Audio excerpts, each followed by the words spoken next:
Morning, everyone. So we're up to chapter 14 of The Wizards of Once.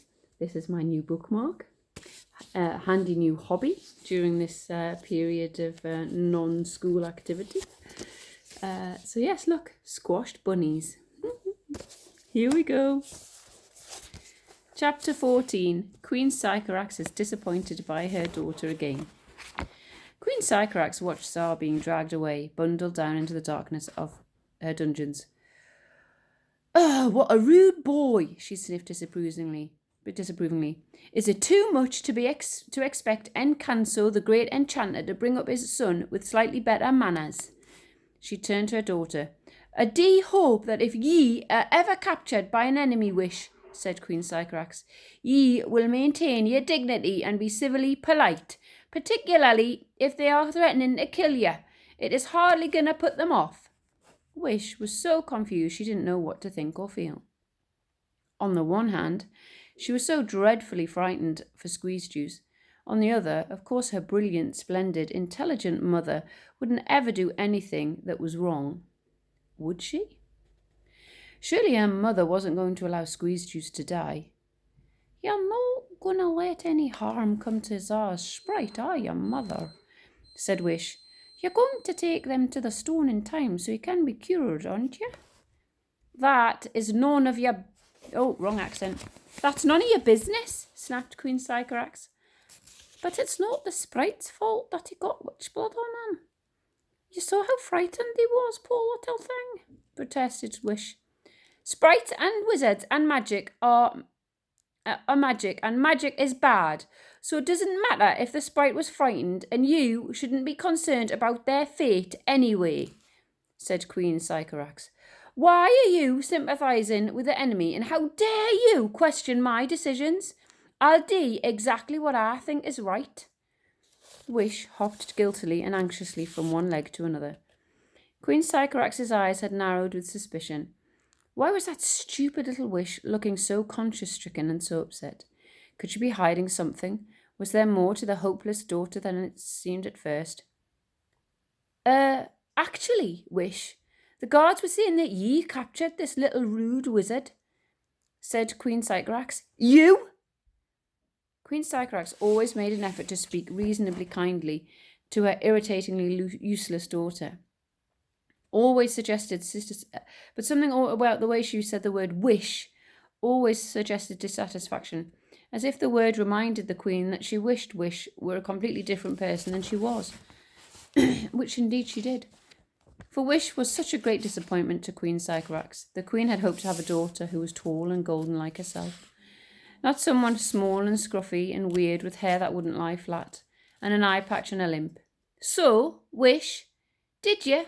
Did you fight this young wizard and his animal and sprite retinue, and overcome him with your superior warrior skills?" asked Queen Sycorax sceptically. Wish, looking up adoringly into her mother's golden face, longed to be able to say that this is what had happened. How wonderful would it be to see Sycorax's expression change so that she looked back at Wish with admiration and respect and love. But her clever mother would never believe her, and it might make her so suspicious that she would investigate further, and then she might find the sword, and then all would be up for Tsar. "Well, no, mother," admitted Wish. "I heard a noise, and I saw it was a wizard, and I was going to try and fight him, but then I fell over and shouted for help."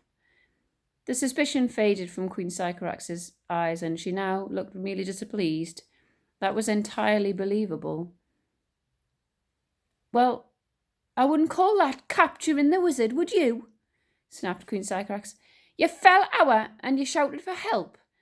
Fallen hour is not considered to be one of the traditional warrior skills, Wish." Queen Sycorax looked at Wish's eye patch and her limpy leg as if she had lost the use of both of these body parts out of an act of wilful disorganization. "Why can't you be more like one of your sisters?" Wish bit her lip to stop herself from crying. Crying was another one of those things that Queen Sycorax considered to be a weakness that warriors should not indulge in. "You could choose to follow the example of your sister Drama, for instance," Sycorax continued. "She has made a quilt out of all of the beards of the dwarfs she shot down from a remarkably long distance.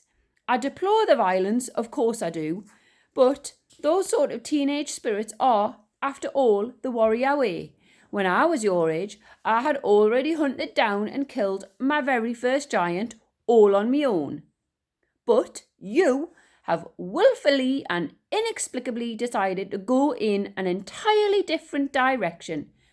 I'm not sure why you think it's a good idea to look so odd, so lopsided, so, The weight of Sycorax's disappointment was so depressing.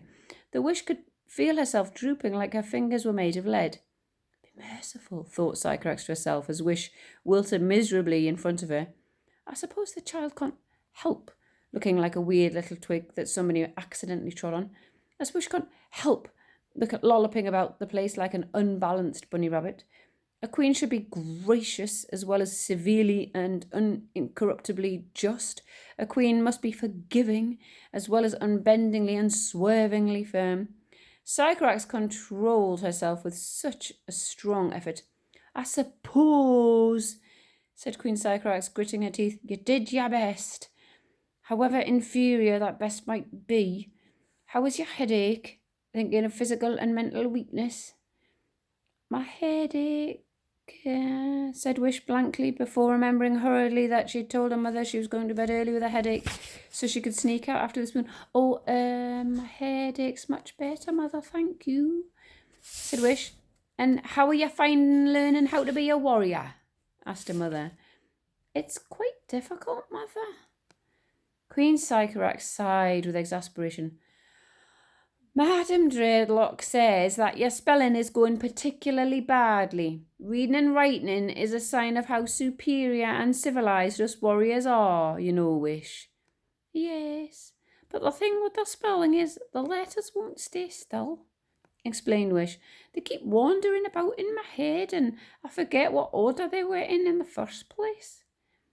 There are some people, Wish suggested bravely, who think that spelling might not be as important as the things you are trying to spell.